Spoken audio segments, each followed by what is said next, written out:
क्या गलती थी उन 35 मजदूरों की जो दिन भर पसीना बहाकर अपने परिवार, अपने बच्चों के पास वापस लौट रहे थे। उन्हें क्या पता था कि बुधवार की रात उनके सफर की आखिरी रात बन जाएगी। मध्य प्रदेश के धार जिले से एक ऐसी दिल दहला देने वाली खबर सामने आई है जिसे सुनकर आपका भी दिल दहल उठेगा। इंदौर अहमदाबाद राष्ट्रीय राजमार्ग पर एक तेज रफ्तार पिकअप वाहन बेकाबू होकर पलट गया और दूसरी तरफ से आ रही एक स्कॉर्पियो से जा टकराया। इस खौफनाक हादसे में अब तक 12 लोगों की दर्दनाक मौत हो चुकी है, जिनमें 2 मासूम बच्चे भी शामिल हैं। अस्पताल में चारों तरफ चीख पुकार मची है। कोई अपनी बहन को ढूंढ रहा है, तो कोई अपने भाई को ढूंढ रहा है। आखिर ये हादसा हुआ कैसे और इस समय इंदौर व धार के अस्पतालों में क्या चल रहा है? आइए जानते हैं ग्राउंड जीरो की पूरी सच्चाई। हादसा बुधवार रात करीब 8:30 बजे का है। जगह थी इंदौर अहमदाबाद नेशनल हाईवे का चिकलिया फाटा जियो पेट्रोल पंप के पास में।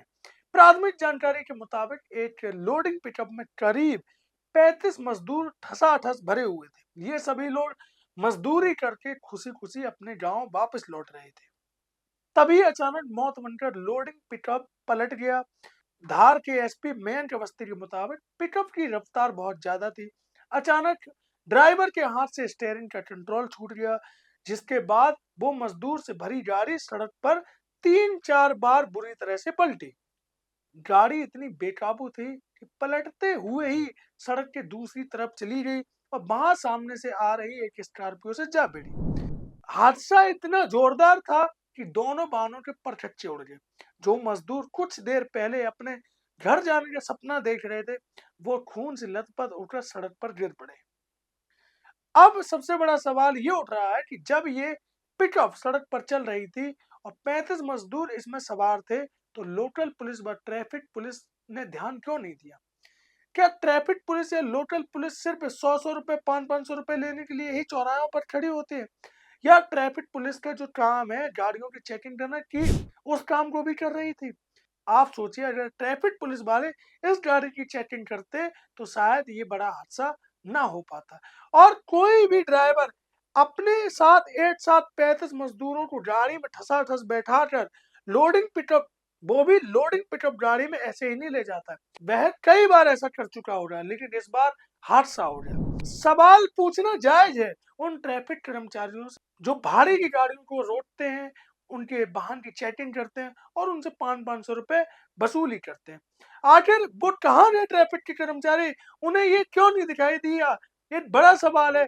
इस पूरे हादसे की जांच होनी चाहिए और ये भी देखा जाना चाहिए कि ये पिकअप वैन जिसमें 35 मजदूर ठसाठस भरे हुए थे, ये किस किस रास्ते से होकर गुजरी और वहां कौन कौन मौजूद था। अगर ये जांच होगी और जहां जहां से लोडिंग पिकअप गुजरा है और वहां वहां जो भी ट्रैफिक पुलिस अधिकारियों ने इसकी जांच नहीं की, उनको तत्काल प्रभाव से सस्पेंड किया जाना चाहिए। हादसे के तुरंत बाद मौके पर कोहराम मच गया। पुलिस और एम्बुलेंस तुरंत पहुंची, लेकिन 12 लोगों की जान जा चुकी थी, जिनमें 2 छोटे बच्चे भी शामिल थे। इस हादसे में 13 लोग गंभीर रूप से घायल हैं। 10 सबसे गंभीर मरीजों को तुरंत बेहतर इलाज के लिए एम्बुलेंस से इंदौर रेफर कर दिया गया। बाकी लोगों का इलाज धार में ही चल रहा है, लेकिन मृतकों का यह आंकड़ा अभी और भी बढ़ सकता है। इस हादसे का सबसे दर्दनाक हिस्सा वो है जो अस्पताल के बाहर मोर्चरी यानी पोस्टमार्टम रूम के पास देखने को मिल रहा है। वहां मृतक शवों की पहचान करने में परिजन जुटे हुए और सुरक्षा व्यवस्था भी खड़ी कर दी गई। ये सभी लोग सिर्फ मजदूरी कर लौट रहे थे, लेकिन नसीब को कुछ और ही मंजूर था। इस घटना के बाद परिवार में शोक का माहौल है और परिजन गहरे सदमे में है। यह हादसा एक बार फिर हमारे सिस्टम और हमारी सोच पर सवाल उठाता है कि चंद पैसे बचाने के लिए माल ढोने वाली पिकअप गाड़ियों में इंसान यानी मजदूरों को भेड़ बकरियों की तरह ठूंस कर ले जाना सही है? कब तक हमारे देश के गरीब मजदूर ऐसे ही सड़कों के हादसों में मरते रहेंगे और सड़क हादसों का शिकार होते रहेंगे? आप इस हादसे पर क्या कहना चाहेंगे? अपनी राय कमेंट में जरूर बताएं। आप देख रहे थे नेशन ब्रॉडकास्ट।